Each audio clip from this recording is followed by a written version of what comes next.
Interview right. countdown in 3, 2, 1. Yeah. You have heard her, you're Apex fans, so you have heard her as the AI announcer voice, but frankly, I don't think that title does her justice. I'm calling her the voice of Apex Legends, but that's not all she is. She's done a ton of other things, dozens of credits on IMDb, from animation to on-camera work to video games. Please welcome the lovely, the talented, the wonderful Zehra Fazal. Oh, so are you being gifted with things and it plays a sound?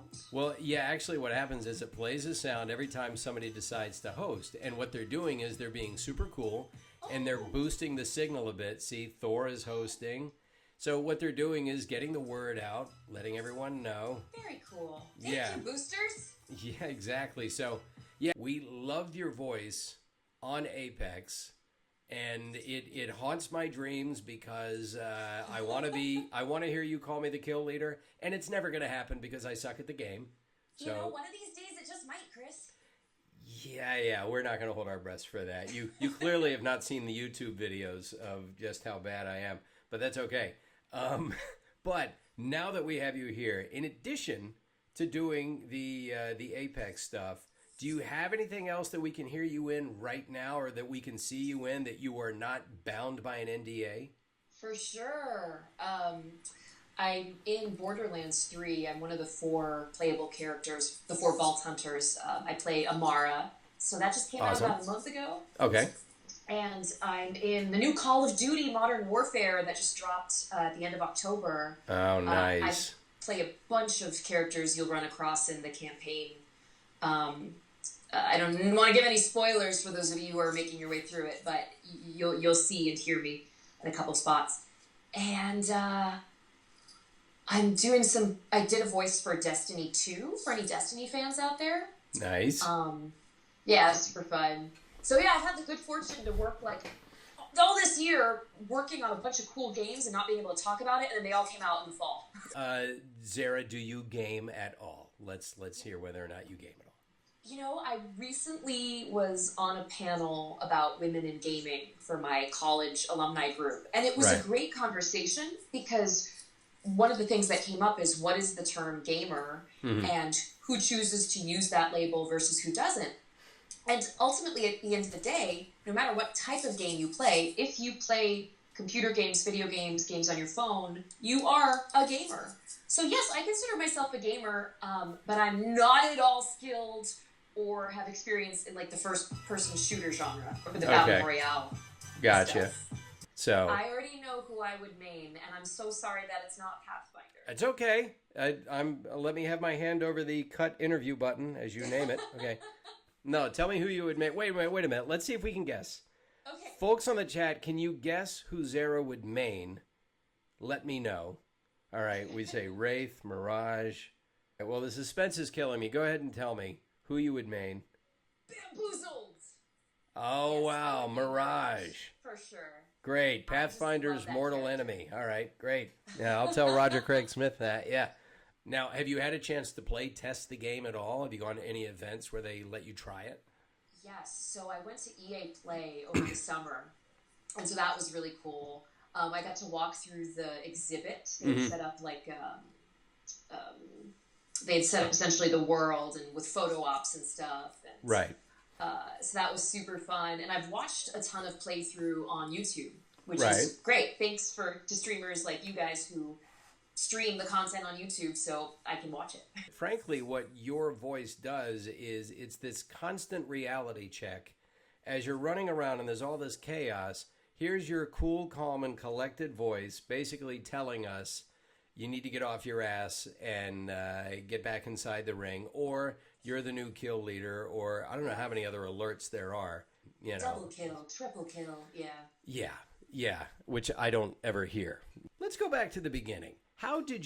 First of all, how did you get to be the AI announcer? Like, I've talked about my auditions. That's a great question, yeah. Now, take us through how you got it. Well, back in, 2015, I believe, I auditioned for and then I booked a little game called Titanfall 2. Gotcha. And as you all know, Apex Legends is in the Titanfall universe. Right. I played a bunch of different AI characters in that game, including the medical robot you hear in like the opening scene of the game as you're crashing to Earth. And so that was such a great experience. You know, the Respawn team was awesome. When it came time for Apex Legends, they decided they wanted to use that same AI voice in that game as well. So I'm super stoked and love that, you know, when you work on these games, you have these great working relationships that carry on from project to project, and it's just awesome. Yeah. So I take it you have a home setup. I do have a home setup. Yeah, it's right behind this curtain. And then I have a portable setup as well with one of these guys that I can pull out of my bag if I'm driving and need to record something roadside. But yeah, I mean, I love to go in person to an audition always. That's the most fun when you're with the casting director. Right. Like usually it happens at a callback. Sometimes a commercial audition will have that. But there's nothing like having an audience. But for the sake of like streamlining all your auditions, getting stuff done in one go, it's awesome to have a home studio to work from. This is like a cheapy mic I bought 5 years ago. Is that a blue? It is a blue. No offense to Yeti Blue. It's great. I love it. It serves me very, very well. And I have a Neumann as well that I'll pull out when I really need my audio quality to be top notch. Yeah. But I've booked national campaigns from my USB plug-in mic. There you go. That's for all you folks who do the voice acting, who want to get into the voice acting. You don't have to spend thousands of dollars on a mic. It's not going to hurt you if you do, but it's not going to guarantee anything. Yep. So, yeah, just keep that in mind. Like, now, what's your typical week like as far as auditions? Because you do a lot of on camera. Yeah. So. It just depends on the week, man. Like, there's some weeks where you know this feeling. The week starts and there's nothing on the schedule. Right. And then by Tuesday, 5 p.m., you could have a totally different experience. Gotcha. So it just depends on the week. You know, some weeks I'll have a great week. I'll have like 3 to 5 voiceover bookings that week or auditions in different parts of town for on camera. It's just, you know, everything kind of has a season and an ebb and flow. And I find I can't really predict what's going to pop up when. Exactly. That's the life of an actor. We all know it. Okay. But speaking of which, please tell us how you got into this world, because I think you revealed to me earlier today that you are a theater geek. That was your real training. Yeah. So growing up, I wanted to be an animator. I loved cartoons. I drew. And so all through my high school, college, mid-college, I was like, I'm going to study art. I'm going to go into animation. I'm going to learn computer graphics. Like, that's what I want to do. Mm-hmm. And then I got bewitched by the theater department in college, as is wont to happen. Right. And I totally kind of shifted focus and realized that I was a storyteller, and I was going to be a storyteller no matter what. Mm-hmm. The medium in which I would storytell shifted to performance and the body and the voice. Gotcha. As storytelling, yeah. Okay, so you get into the theater department, right? Yep. Okay. And so I actually majored in Japanese language and literature. Really? And I spent some time in Japan during school, about almost a year, working at a theater company in Japan. And my whole senior thesis was translating and then directing this piece of musical theater at my school that I had taken from this famous Japanese theater company. So I was interested in theater and performance, but I was studying it through this very interesting cultural lens of East Asia. Wow. Okay. Yeah. At some point, I would love to hear the AI voice rattling off some Japanese, because that to me.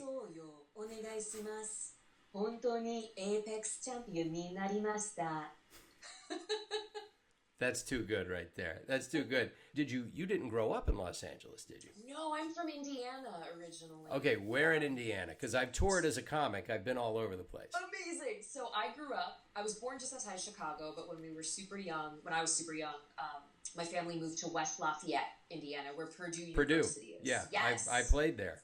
Did you? Yeah, I didn't have a very good set in my estimation, but that wasn't West Lafayette's fault. It might have been. It might have been. I just didn't really have it that night, I think. But, anyway. That's so crazy you played at Purdue. What a small world. All right, so now you're growing up in Indiana. Growing up in Indiana. Okay. And because I'm growing up in Indiana, I want to leave as soon as possible.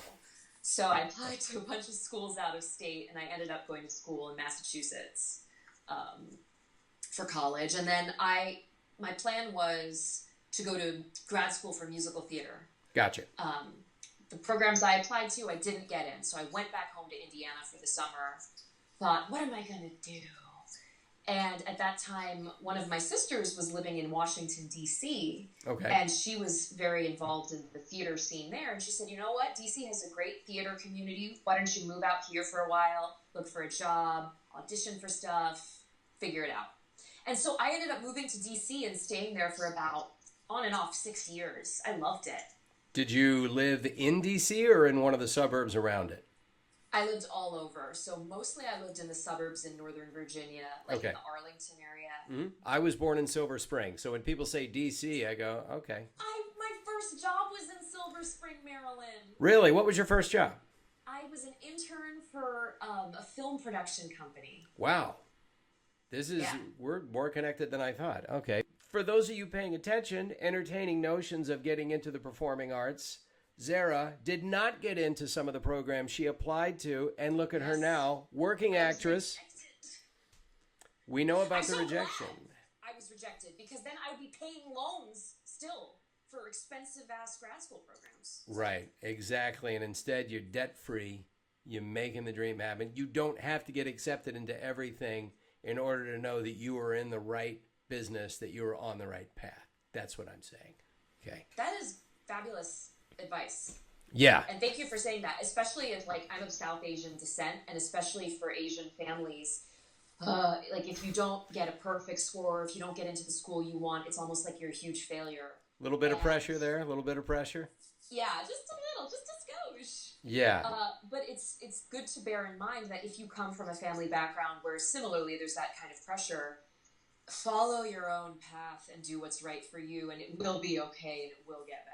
Obviously, coming from sort of that culture, did you feel a lot of pressure stepping outside of what was seen as a traditional career path, in addition to how hard this career path is, and it is a soul-crushing siege sometimes? Yeah. Is this an extra albatross around your neck when you're starting out that you have to deal with?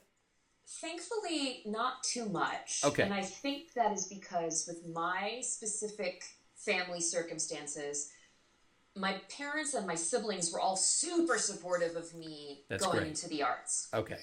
There was always the caveat of make sure you have a day job that is giving you enough money to support this, or hey, why don't you get an MBA just in case it doesn't work out? Which I have not done yet because I have not needed it, knock on wood. There you go, knock on wood. Yeah, that MBA, that's only going to set you back about 60 or 80 grand. Go ahead, do that. Yeah. Right? Yeah. But so I feel very fortunate that I think my parents recognized that talent in me and nurtured it. And I know that for a lot of people, that isn't necessarily the case, where they don't have that family support. Right. But I'm so thankful that I always had that. I was able to be confident about myself because I had such support in my family. Yes. And probably part of that is because my family for generations has been, now that I reflect on it, getting deep on a Tuesday night. Let's do it. A little unconventional. If you can't get deep on a Tuesday night with a glass of mango La Croix, then you just can't get deep. Lay it on me. You can't. Well, my father's side of the family was super involved and is still super involved in Bollywood. Oh, really? Yeah, one of my second, third cousins, I don't know quite how it shakes out, but he's a film star in Bollywood. Okay. And I've only met once when I was a kid, so there's no nepotism going on here. Okay. But and my father's father was a Bollywood film director in the 1940s and 50s. Wow. And so I feel like there's been this thread of understanding and growing toward the entertainment industry that's almost genetic. Really? It's in your blood. That's the thing. It's in your blood. I think so. Yeah. Yeah. Okay. Oh, bamboozled. Yeah, I know. You're getting bamboozled now with some of the sparks and things they throw our way. In the voiceover world, you're yes, you can accrue a certain amount of credits and feel like, okay, yeah, I'm kind of known, but you still are out there. You got to grind it out. Rob Paulson said this in his lovely book. Oh, I can't wait to read it. I'm so excited. Yes, I've already read it, but it's called Voice Lessons. You should get it. I guess I'm just going to plug Rob Paulson's book now. But the guy has won an Emmy, and he still gets out there and he grinds it out, reading for a lot of the same things we read for. So there you go. You never stop. I mean, it's always, and like, the thing is, the things you think are victories, once they happen to you, they don't necessarily feel the way you think they would. You just think, okay, what's the next thing? Yes. Or what's the thing I do to maintain? Or, it's like, and I feel guilty for feeling that way sometimes. I'm sure you come across this feeling too, where it's like, wow, I've achieved this thing that any of my colleagues would kill to have worked on, but yet I'm not necessarily as happy about it as I thought I would be. Like, well, and then you feel guilty because then it's like, I don't know. Yes, I totally understand. You think, if I just get this, will that mean I have made it? Will that mean I will be satisfied? I think the hunger for wanting to perform and wanting to get approved of by the gatekeepers of this industry is part of, yes, gatekeepers. That is pretty much what they are. They decide who gets in, who does not. That is part of what fuels our engines. But and the thing that you mentioned here is that you're a storyteller and you always will be one. So perhaps I'm going to spin this for you. I'm going to spin this. Maybe it's not you thinking, oh, I didn't think I would be as, I thought I would be more happy when I booked this thing. I think it's the storyteller in you saying, that's great that I did that. What's the next story I get to tell? I think that's what's going on. I love that. Yes. Yeah. I don't think you're waiting for any new thing to come along. I think you're saying to yourself, I'm ready to tell another story now. Thank you very much. That's my oxygen. Yes. Okay, here's the $300 for the therapy session. This has been great. Thank you. I take SAG after insurance, so you'll be okay. Just we'll just prorate that.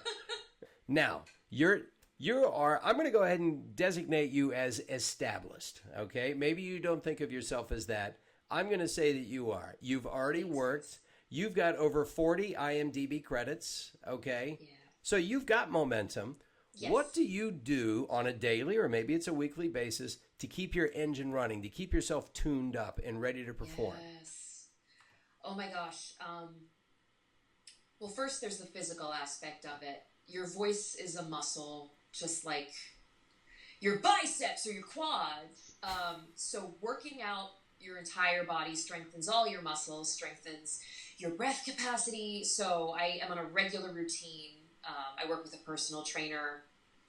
That is something that I hate exercising and I loathe to do it on my own. So I pay somebody to make me do it and then I just don't think about it. Okay. So regular exercise. I try to eat as clean as I can, though I have several cheat meals a week. Of course. You got to have those. You got it. So there's the physical care aspect of it. So that's a part of my daily routine. The second kind of thing is the craft and the learning of the craft, right? It's a muscle. You go to the gym to work out. You go to class to work out. Right. I'm taking a little bit of a hiatus from class now because I was in a 5-year weekly class that just wrapped up. Wow. And so I'm giving myself a little bit of breathing room before I figure out the next class I want to take. Okay. But always be in class.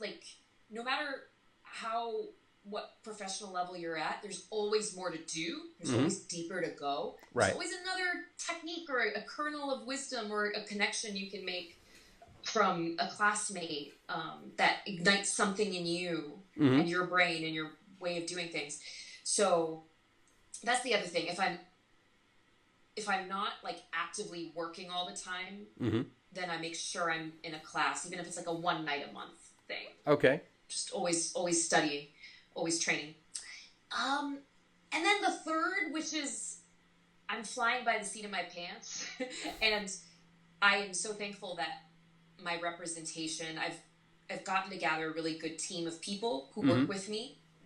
And that includes my agents, my manager, my financial planner, my PR, my publicist. Like, I am learning to delegate some of the ticky-tacky administrative things of a career to people who I trust and who are also working with all of our best interests in mind.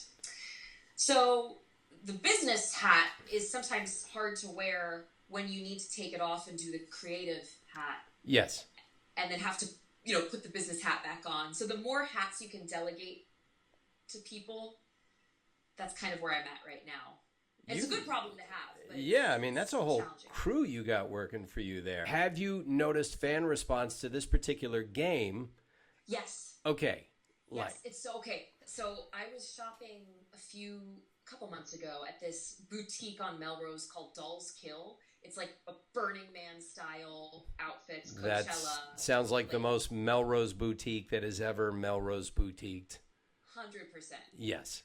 And I was wearing this shirt, my Apex Legends shirt, which okay. on the back has, my mic, the back of the shirt, Apex Legends. Sweet. And one of the very nice shopkeepers came up to me, and she was like, wait. Oh, no. She was like, cool shirt. Do you play? I'm like, oh, I'm actually in the game. And she was like, what? And she called over on a walkie-talkie one of her fellow employees, and he came over, and then I did a little recording for them, for her boyfriend, saying, you are the Apex champion. And they freaked out. And it was like, wow, this is so cool. Like, apparently the secret to being popular all these years is just being in video games, and people get excited. I love meeting fans at conventions, and I've only done a few. I'm actually headed to Grand Rapids, Michigan this weekend, if anyone lives in Grand Rapids. Grand Rapids, I've been there many times. I used to go to cons as a kid myself for animation and comics. Mm-hmm. I'm a huge nerd. Okay. And I'm a huge fan. The things I'm a fan of, I'm a huge fan of them. And I've had the fortune over the years to meet people who've created the stuff that I love. And it's just that exchange of energy that happens between the fan and the creator that is just so amazing. And I especially feel like with voiceover, it's more isolated to those conventions, those fan experiences, versus if you're Brad Pitt and you get recognized everywhere you go. It's like more special because the people who really care are going to be there to meet you who really care to go meet them. And so I just love meeting. Oh, part of that. You just fangirled all over yourself. Did I? How embarrassing. Yeah, you just knocked your mic out. Yeah, we have what I like to call selective fame. And yes, typically we don't get recognized at the supermarket unless we're wearing the t-shirt. But if you go to a certain convention or a certain room, people will know who you are, and you get all the connection you would like, and then you get to go home and leave it there so that you don't have paparazzi outside your door stalking you. It's kind of the perfect life. Yes.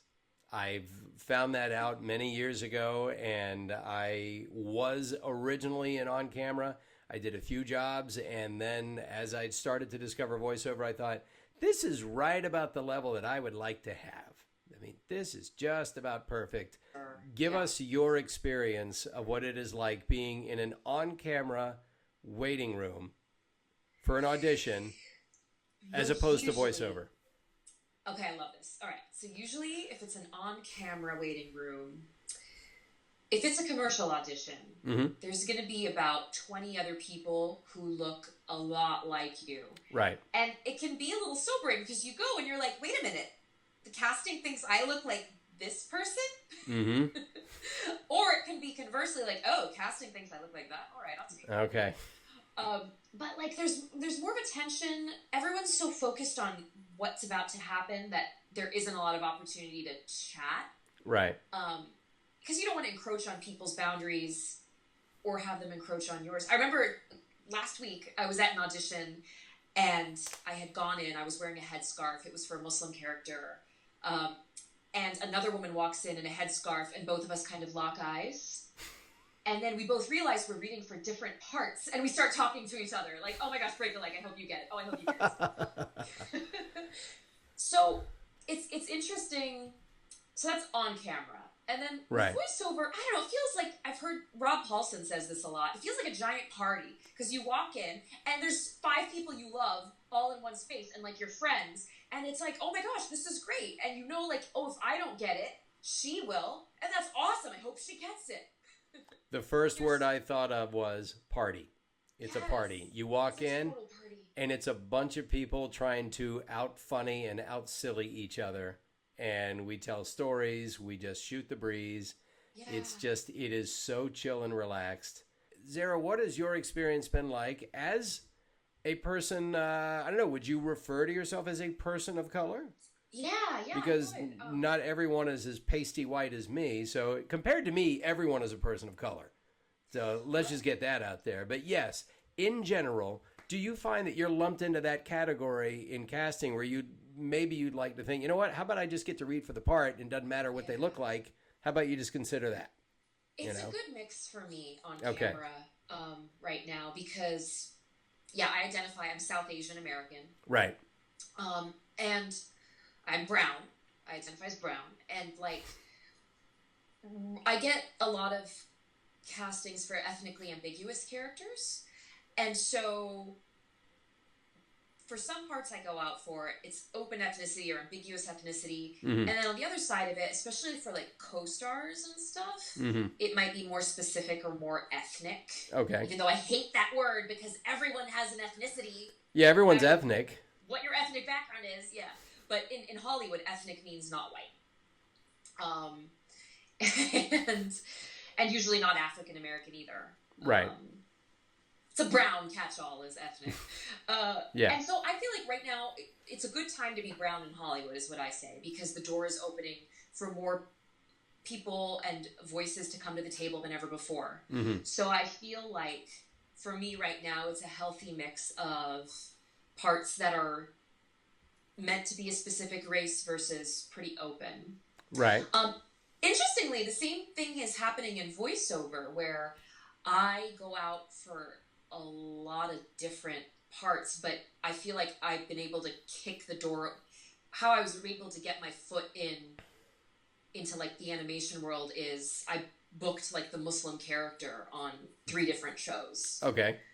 And so I feel like in voiceover, there's kind of a weird typey thing going on with race, even though technically it's not about what you look like, it's about what you sound like. It still matters what you look like, especially as more and more studios are trying to cast authentically. So It's very interesting and a very nuanced issue. I mean, my thought is if the story is specifically where the race or ethnicity is a story point, it's so important to cast authentically. Right.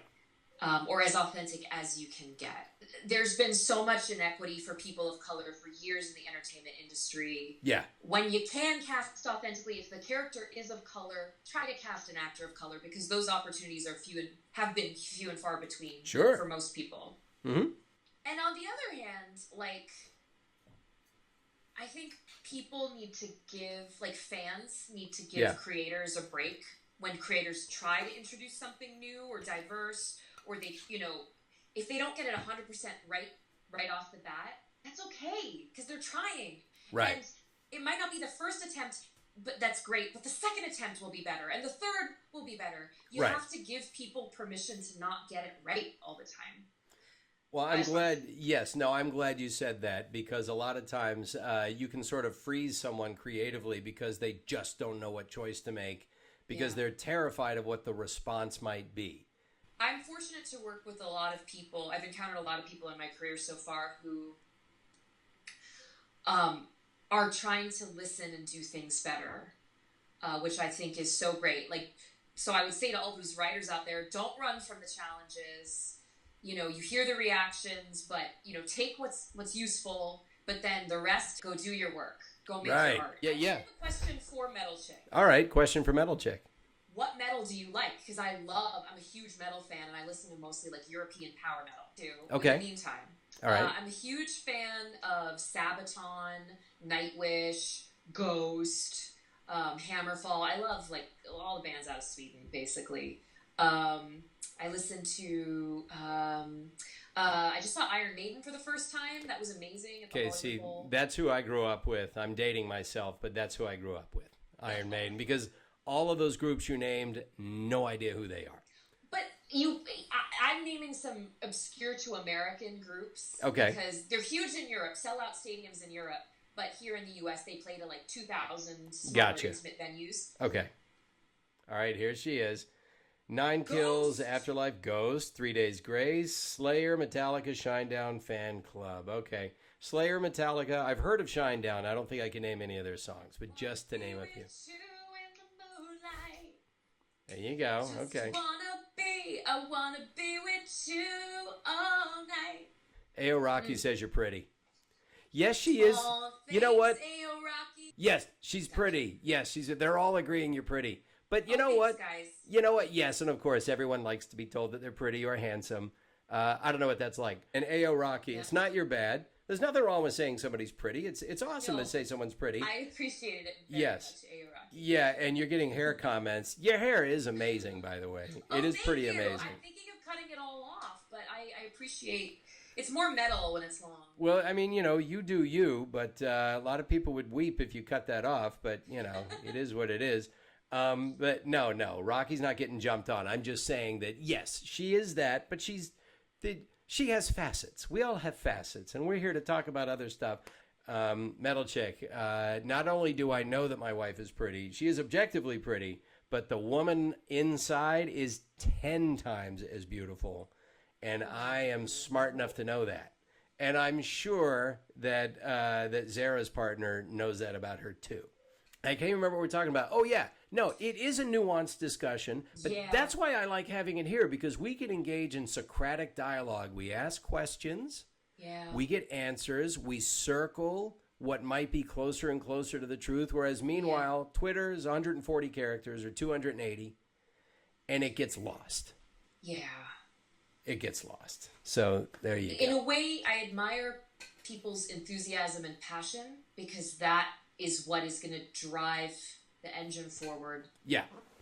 But save your enthusiasm and passion and channel it into something, I want to say, I'm just be blunt, more productive than complaining on a visual squawk box. Yeah. There's real life things you can do to channel that feeling. Hey, where can we find Zehra Fazal? Obviously, you're on Twitter. Okay. Earth. Yeah. Currently. Earth. Okay, that's it.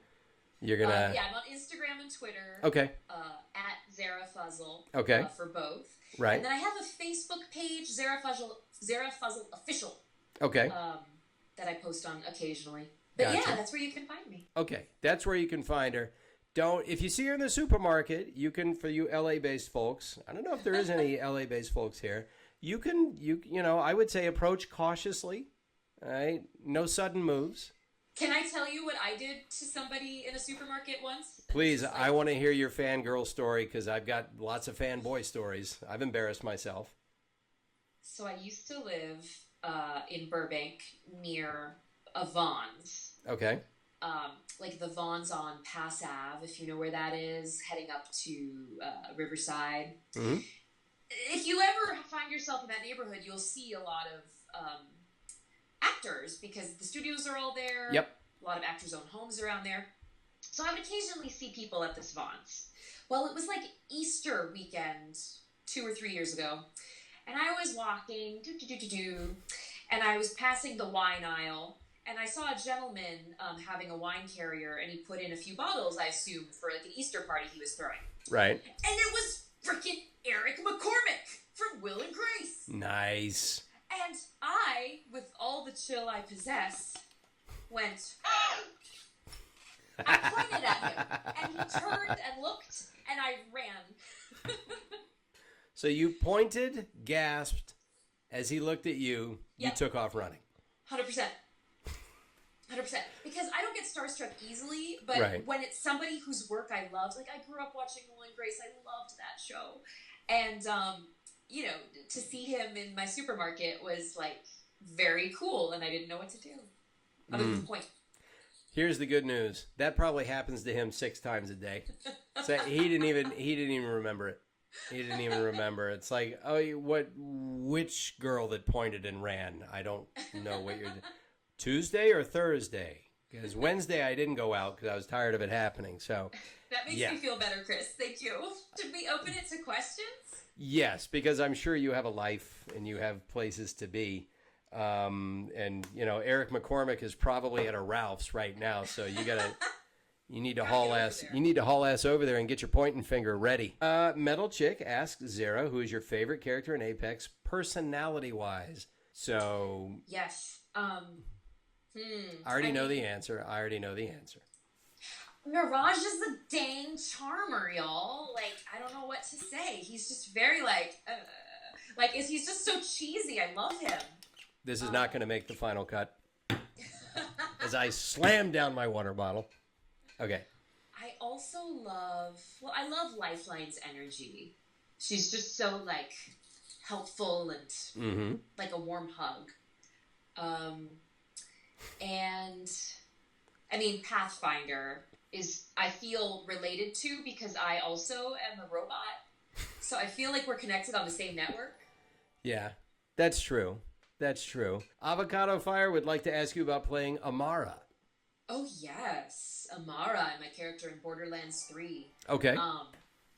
I love Amara. She's a siren. She's of Indian descent. Her planet is kind of modeled after India, and so they were very deliberate in casting an actor to play her who had knowledge of the South Asian subcontinent, and enter me, and it was super fun. The Gearbox team that developed Borderlands 3, they're so great. And the writers for this particular go-around, I think it was Sam Winkler and Danny Homan were the main writers for this. Okay. Borderlands 3. They're so great. They were so open to me peppering in Hindi, words in Hindi throughout the game in the script. So it was a super fun, collaborative process. And Amanda Christensen, who is the lead character designer who designed Amara, just phenomenal. Did an amazing job with her design, I think. Yeah, that's cool. Are there any other Amara Borderlands players in the chat? There probably are. Can I do a bit of the accent? I don't know, can I? Oddly enough, I did an approximation of an Indian Pakistan accent years ago for a Jedi. And that's why it didn't. Wait, yeah. In what? In Clone Wars. Cool. Yeah, there's a Jedi named Eth Koth, and it sounds like you have a lisp when you say it. But yeah, Eth Koth is it. It's just one episode, but I did I did more of the sibilant S's, which. Yes, you got it. Yeah, because a lot of people think, well, Indian is always that kind of they hit the consonants harder. And it's like, no, not necessarily. Not always. And especially, there's so many regional accents. Yeah, there's only over 1 billion people there, for God's sakes. Yeah. Yeah. And, if you've been educated at all, if you've been taught English in a British school, which is often the case for kind of middle upper class families in India and Pakistan, you'll have a slight British twinge. Right. So it's not going to be that hard sort of sound that is associated with the palate, but it's going to be more at the front of the mouth. Right. And in my uncle's estimation, who lives right outside of D.C. and is a psychologist and has worked with a lot of people, educated people, government people, said the best English you will find spoken on the planet is a person who is Indian who has been educated in England. Nobody speaks better than them.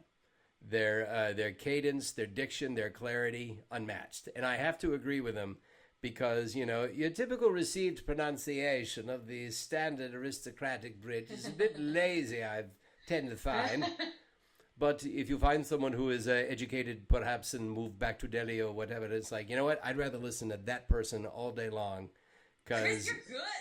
Good. I try, yeah, but I just had a flashback of my father. So it's actually funny. My parents were educated in British schools in India, Pakistan, in India and Pakistan, but then they did their residencies in Scotland. Really? Yes. So I could have been Scottish. I could have been born there, but then they moved to stupid Iowa. Stupid Iowa, which is... No offense to any Iowans out there. No offense to my huge fan base in Dubuque. Well, there was a Young Justice question here. Oh, I didn't see it. Oh, okay. Well, you probably psychically felt the question and then worked it right around. Well, I know you played as Fear the Animal says, I know you played as Violet Harper and a few others on Young Justice. Do you prefer voice acting or on-camera acting? It's all the same to me, in the sense that I'm creating a character. I'm physically, even though you're just hearing my voice, right, in the process behind the mic, I'm still physically creating a character. So it all feels like part of the same thing to me. I think what I like about this is how it's different. On-camera acting, there's a lot of getting ready and waiting around until you're ready to shoot, and shooting the same scene and same bits from different angles. It can feel a little disjointed and a little bit like you're just waiting, and then all of a sudden you have to go do it. Right. Whereas with voiceover, it just feels a little bit more flowing in terms of you're recording a 23-page script. You're usually doing that chronologically over the course of an hour or two. Mm-hmm. And so that feels more like a play, like a theater piece. Right. So they're just different. But I love the process of creating characters and inhabiting them and finding the emotion. And that to me is the same in voiceover and in on-camera. Yeah. So what Zehra is saying is, by God, she can play both and does. That's what she's saying. So and I saw too in your question, you called out the butcher's wife in Call of Duty Modern Warfare. Yes, I played a very emotionally intense part with very high stakes in Call of Duty. And the cool thing about that was it was like a perfect marriage of voiceover and on camera because it was all motion capture.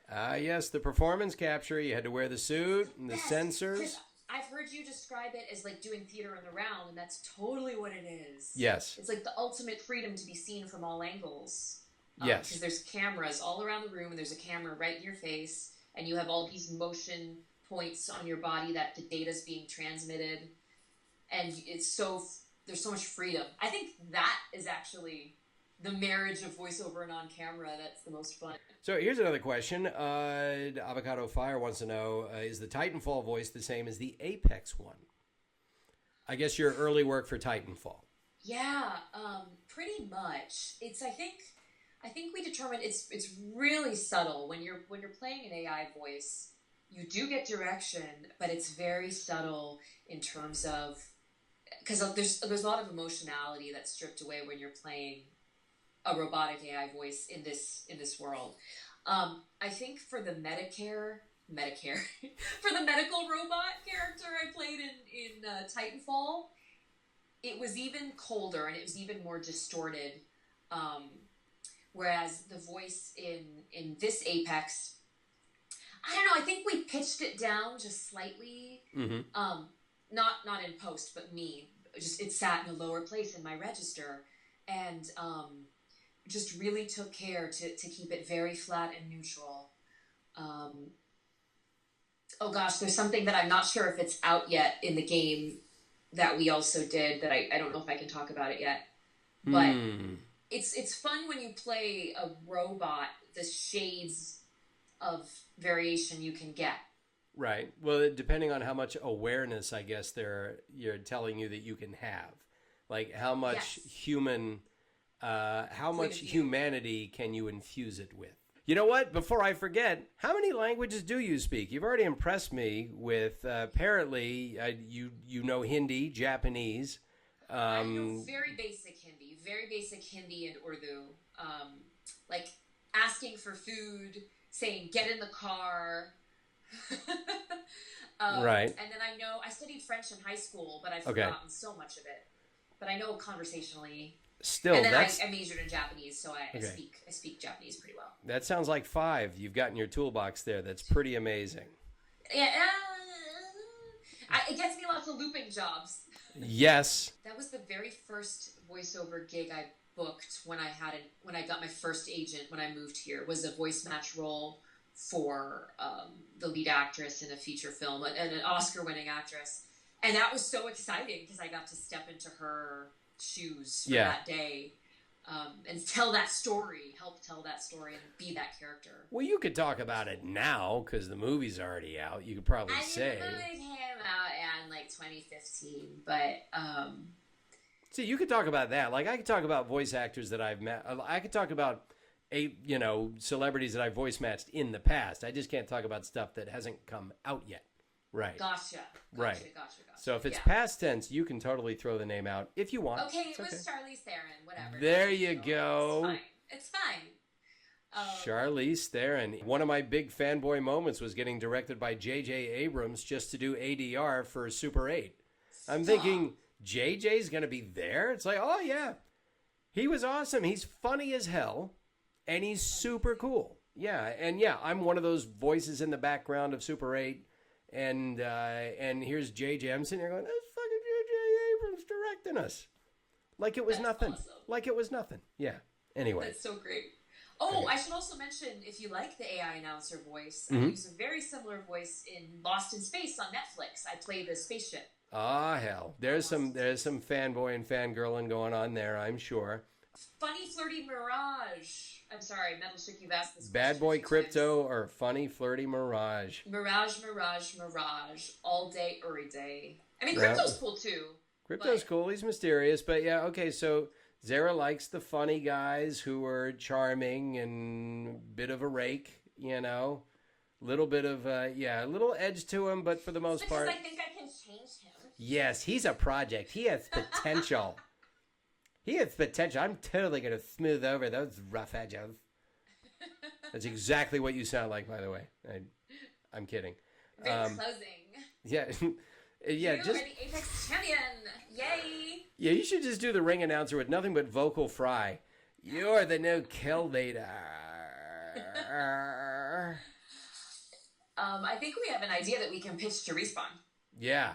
Hey, I got it. Pathfinder and vocal fry. It's a new cop team. I now ship Apex AI times Mirage. You're welcome. Amazing. You can ship Mirage and anyone if you try hard enough. Oh, what is this? The Mirage chat? I didn't even know what ship means. See, that's the thing, is that I don't know all the gamer culture. I don't know all that. Shipping? I can talk to you about shipping. Tell me shipping, because I don't know what it is. Shipping is not exclusive to gamer culture. It's short for relationship. So when you want two characters to be in a relationship with each other, you ship them. So like I shipped Mulder and Scully growing up. And so someone, Metal Chick is shipping the Apex AI announcer and Mirage. Gotcha. Actually, that would be kind of funny if you just hear them having sort of a couple argument as they're announcing the ring. Come on, let me tell them who the new kill leader is. That's my job. Do not bamboozle me again. Yeah. Please, later. That's a good one. Conversation ending in 3, 2, 1. All right, Sego and Data, a very cogent question, kind of in reference to what we were talking to before. What role really stands out to you? Why representation is important? Is that for her personally? Okay, for Zehra, for you personally, is there a role that you would think is a good example of why representation matters so much? Yeah. Okay. Actually, I had a really cool experience at Comic-Con this year in San Diego. Okay. As I mentioned earlier, some of you know I play Amara in Borderlands 3, who is a character of Indian descent. Darker skinned, very muscular. And at LA Comic Con, there was a Borderlands cosplay contest. And there were 3 women there who were dressed up as Amara. And I made sure to go up to every one of them and like fangirl out and get my photo with them. Mm. And one of them told me, she was tearing up as she said this. She was like, it just feels so nice to be able to cosplay someone who looks like me, who has the same skin color as me. Mm-hmm. And I started crying, and it was just this beautiful moment of what I think has been taken for granted, that, oh yeah, a character will look like me, which it has for the majority of white audiences for years and years, mm-hmm. to have more and more characters being introduced where it's like, oh no, that is part of my aesthetic I am seeing in the world, in art, and that is beautiful, and I am beautiful too. Right. Yeah. Totally understand. My wife has told me that one thing she loves about, it's only slightly off topic, Rihanna, the singer, has a makeup line called Fenty, which is her last name. And she says, you know why I'm so happy that line is hugely popular is because flesh tones were always for white girls. Yeah. And my wife is not white. She's brown. And she says, Rihanna's flesh tones are my flesh tones. So finally, somebody said, I know that this is an underserved part of the population. Here, I recognize that you're here. So in the parlance of our times, I see you. And here you go. Being seen.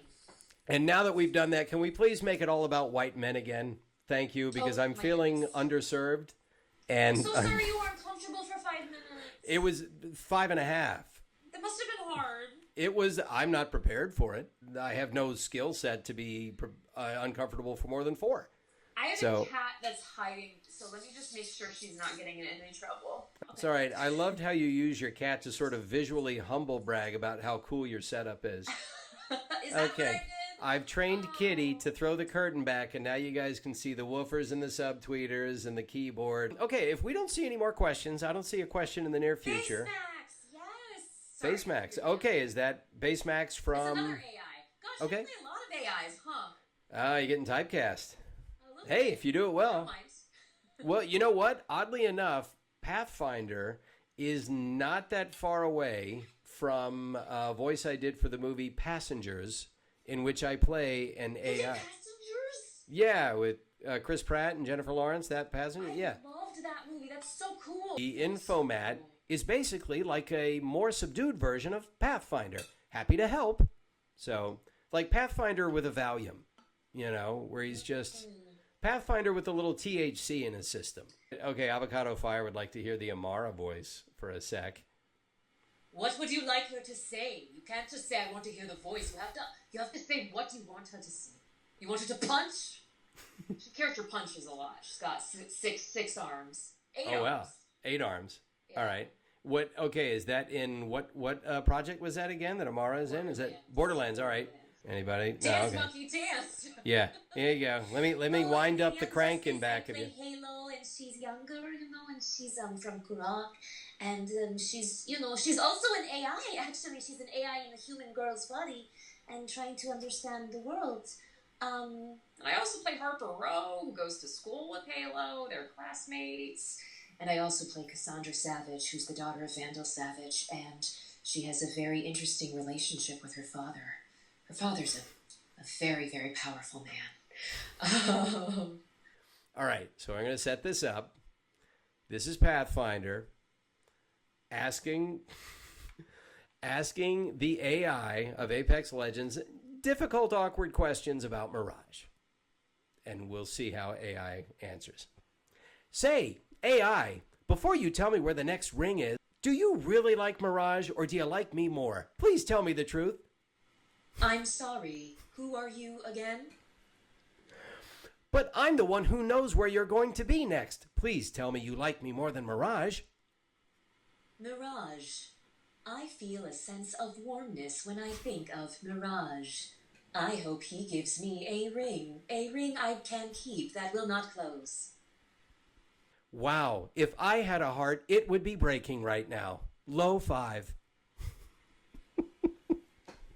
You All right. are strong of heart, Pathfinder. Do not give up. Have faith. You have been killed. Goodbye.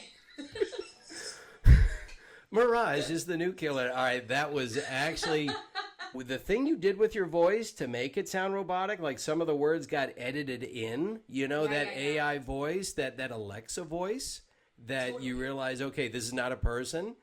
That I cannot do, and I don't know how you do it, but man, there's a lot of workshop money in that if you can figure out how to teach it to people. Yeah, if I can get down to the technicality, I mean, what pops into mind is it's sort of, it lives in the back of the throat, and air is sort of, it's more of an air through the vocal cord sound to make that glitch. Yeah, Metal Chick says I just triggered her Alexa. Yeah, I know. Yeah, hey, Metal Chick, put the computer next to Alexa. Alexa, play Guar. There you go. Yes! Yeah, nice. I'm old enough to know who. Yeah. All right.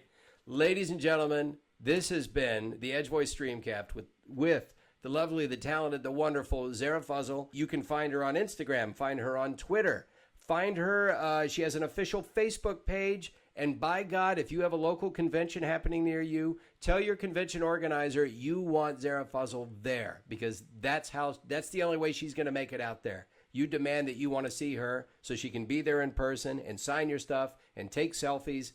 This is if you want to do more cons. You may not want to. Yeah, I'm just saying. For sure. No, I would love to get out there and meet more of you all. So totally, thank you. Thanks again, everybody. Thanks, guys.